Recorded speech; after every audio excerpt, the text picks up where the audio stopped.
Welcome everybody. Is there someone who disturbs you on Snapchat continuously? Don't worry, you can block anybody who disturbs you on Snapchat. If you don't know how to block someone on Snapchat, this video is for you. In this video, we will show you how to block someone on Snapchat. First of all, open Snapchat app from your mobile device. Now click on chat icon in the bottom.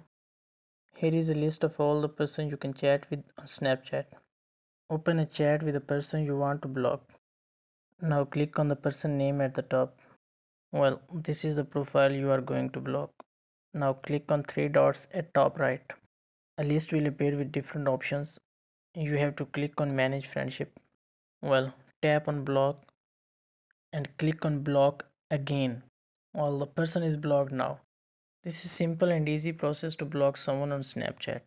Like and share this video if it works well for you. Also subscribe our Let Me Guide channel to get more problem solving videos. Thank you.